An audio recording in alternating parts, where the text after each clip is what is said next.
What is up, everyone? It is Tiger Arcade, and today I'm excited. I've been wanting to talk about this episode for a while, kind of breaking down the differences between the Werkstatt-01 and the Moog Mavis. And it's really kind of the beginning and the end, if you will, of like an era of semi-modulars under, fully owned by Moog, before they sold out or were acquired by In Music. So this is kind of a very unique and interesting episode. I think overlooked a little bit with comparing the Werkstatt-01 with the Mavis. I actually withheld from getting the Mavis because I had a Werkstatt, but with everything that's been going on at Moog, I decided to get this, and I'm really glad that I did. And what I want to do is go over a lot of the pros and cons, comparisons of the two, and this might even help you decide which one is, right for you after discussing all of these different features of each one. And then I also want to do a sound test, testing the oscillators, okay? So the Werkstatt-01 was released, I think, well, that's debatable how you want to describe released.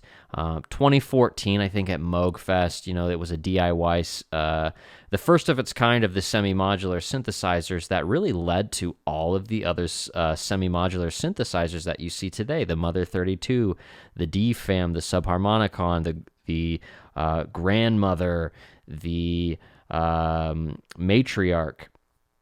Okay, so this was kind of the foundation piece that inspired the rest. So this is a really special piece. Something really quick to say is obviously you might notice that, hey, why does yours look different than the normal ones? Well, I did a video where I just wanted to kind of give mine a facelift, so I added some wooden end cheeks. I changed out the button caps right down here to be white. Added some knobs. I did a whole video. If you want to do that, definitely go check that out. But yeah, just to throw that out there. And then they added in 2019 this CV expander because people wanted to patch it normally without having to go the extra mile with all these different mod kits. But it was a mod playground, really, the Werkstatt. People could take it apart and do whatever they want with it. And people would. I've seen lots of fascinating videos where people have done really interesting things with the Werkstatt. Me, I'm very simple. I don't have that expertise, so I just, pimped it out a little bit, and that's what I got out of it. It's an amazing sounding synthesizer. Okay, it was my first Moog synthesizer. It was the first, budget one. So I'm jumping around, but this version was released in 2019. That came out with the CV expander, where they decided, hey, why don't we actually just sell this and make this available to everyone? Okay. They stopped. It's not available anymore, as something that's continued to be manufactured. So keep that in mind. I think you can get these things for as low as $100. That's what I've seen. So anyone interested in this, keep that in mind as well. Okay. You have 12 patch points on here. All right. And a lot that you're going to see on the Werkstatt is very similar to the Mavis, except the Mavis is kind of like refined, and they worked out all the kinks, made it make more sense. Okay, on the Moog Mavis, you have 24 patch points. You can do a lot more with the Mavis. The Mavis, they ask more in price for it. I think the MSRP is $350, but if anyone's selling it to you for that price, don't buy it. No one sells it at that price anymore. The most I see is around $300. I got mine on sale. It was a little over $200, but with tax, it was around $250. Okay, keep that in mind as well. Lots of stuff to keep in mind as I discuss this. Okay, so let's break this down. The Werkstatt has a VCO and VCO mod section. So does the Mavis, except it's all in one box as opposed to two different boxes here.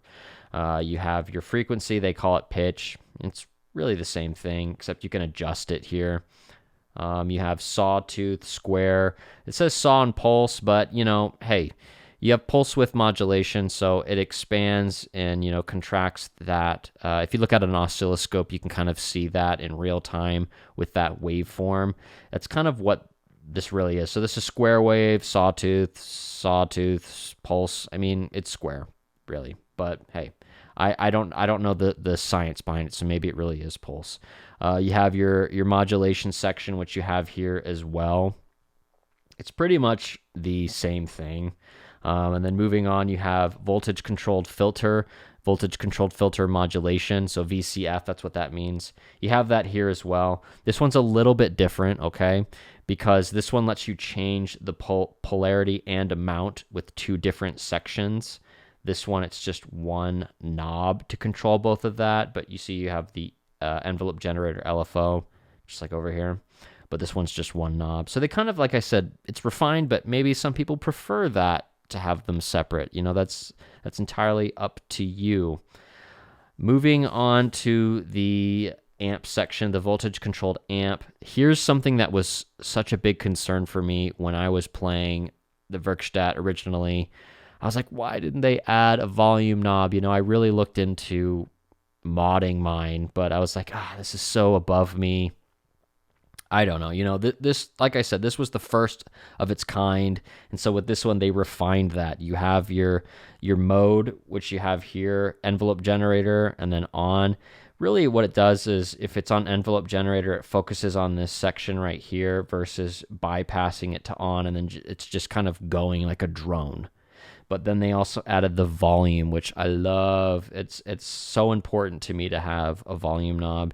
Even if you're plugged into a mixer, it's nice to have that just hands-on right then and there. And that's what they did here. LFO, they're literally the same thing, but a major thing that I want to point out that I forgot to mention before, a big difference that really sets the Mavis apart from all the other semi-modulars that they've released in the past, is they have crossfading knobs instead of a switch. See how this is a switch? You switch between the two. This one, you crossfade. You actually use a knob to switch between the two. That's really special and unique for all of their semi-modulars, okay?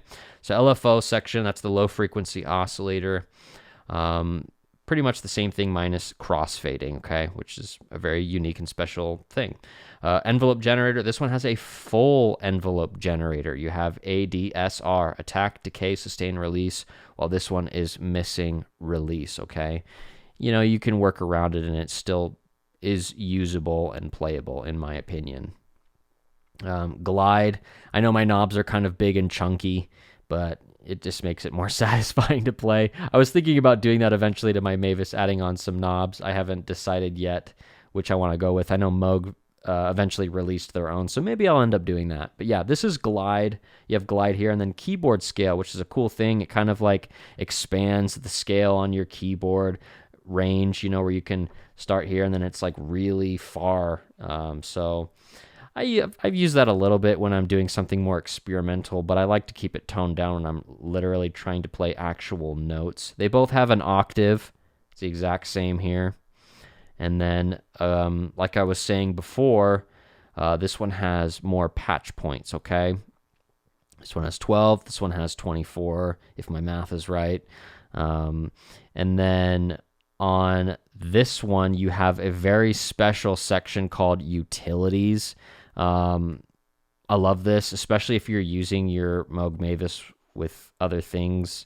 You have utilities, fold, which is a West Coast synthesis style thing, which kind of adds some unique timbre and aggression to your sound as you twist that around. One level and attenuator kind of adjust the negative and positive voltages. It's kind of like strength knobs, and you can do all the patch points here. So this section here, you need to patch it to utilize this section right here, this little box here. Mult, I love that. I wish other synthesizers would incorporate that. It's kind of a splitter, if you will. If you don't have a cable that splits it, you plug like some sort of an output in here, and then you can split it and go into two different directions. I love that. That's really awesome. Something that I wish the Werkstatt had as well, but like I said, the Mavis kind of worked out the kinks, was the Mavis is Eurorack compatible, so you can, unscrew this, put it into your Eurorack case. This is something you can't do, which I've seen people try to do little mods with the Werkstatt, but I was like, no, it's so goofy and it's just awkward. I don't know. I don't like it. It's not for me.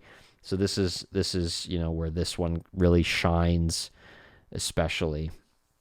You really have a lot of similar patch points in this compared to this one, whereas this will obviously add more patch points. Something really awesome about the Mavis is it has a sample and hold.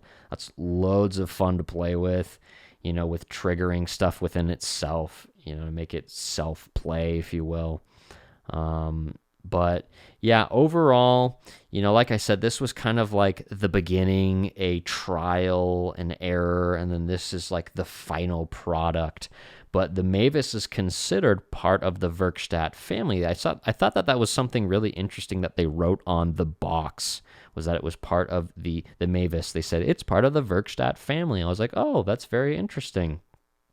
So now what I want to do is put to the test the oscillators, and we're going to see how that sounds. All right, so now they're all connected to a power supply. This is a summing mixer. It's a power supply mixer that comes with the Moog Sound Studio. I got mine with the Moog Sound Studio 3, so you can't buy this separately, but it can power all of these Moog semi-modulars, most of them at least, that are like Eurorack compatible, and then this one. So that's what's going on here. Okay, so they're all connected. Again, this one doesn't have volume, so I had to adjust it within my mixer, try to get it similar, but we'll see. So what I want to do is test the oscillators, test the filters, that classic Moog, ladder filter, low pass filter.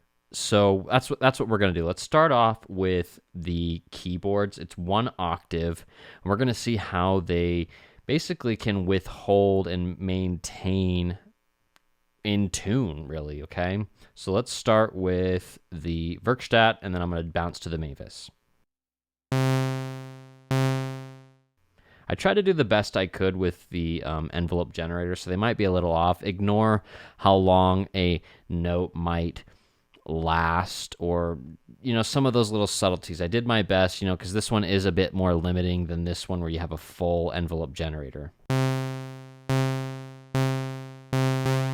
But the filters are opened up all the way. They're both on sawtooth. Okay.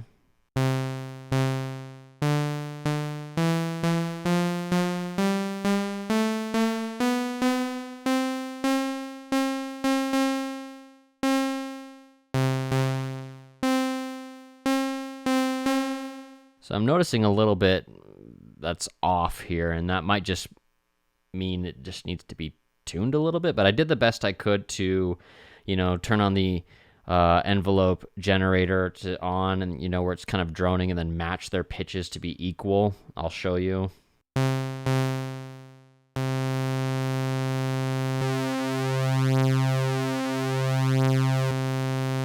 So as you can hear, they're pretty similar.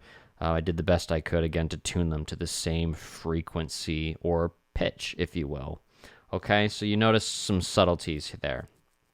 So now I want to go from the lowest here, but this is going to be subjective because you can tweak this, okay? You can tweak this right here, the pitch. We're going to adjust the frequencies of the oscillators. And then next, I want to do the filters, see how the filters withstand, each other. Just want to have a more powerful filter. So let's do that, okay? I'm going to turn the envelope generator on this. Or I apologize. I'm going to turn the VCA to on.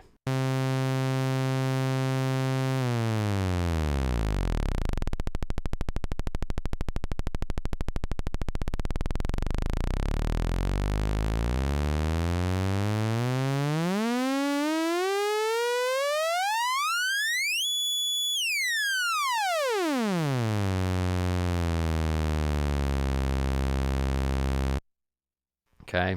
Something I should mention is protect your ears, because this might hurt your ears a little bit, okay? I I tried. They're not tuned perfectly right now, obviously. Okay, so we're gonna do the same thing. We're gonna play with the pitch, see how low and high it can go.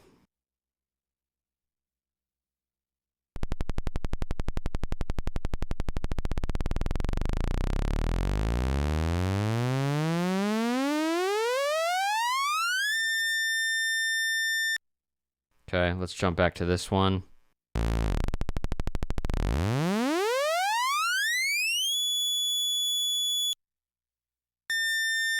Like I said, this is subjective because you can adjust these to be different, and you can change that frequency to be higher or lower. So we could probably get them pretty close. They both have a very large frequency range. Let's both agree on that.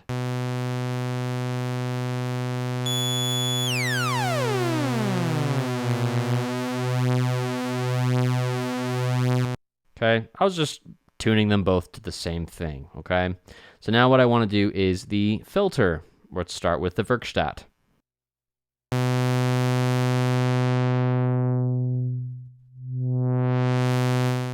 Okay, jump to the Mavis. I mean, they sound pretty similar, if not identical. I don't know about you guys. Let's adjust a little bit more parameters here.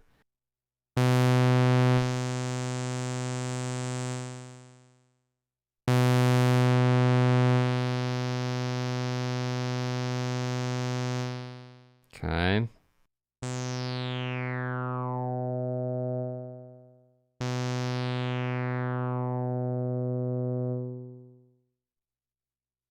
That is pretty close sounding. Now we'll put the cutoff down all the way and resonance up all the way.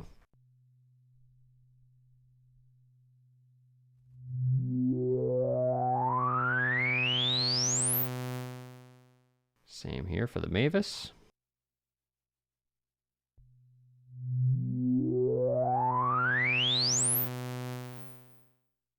I'd say these filters are pretty much spot on with these general features. It's definitely a Moog sounding filter.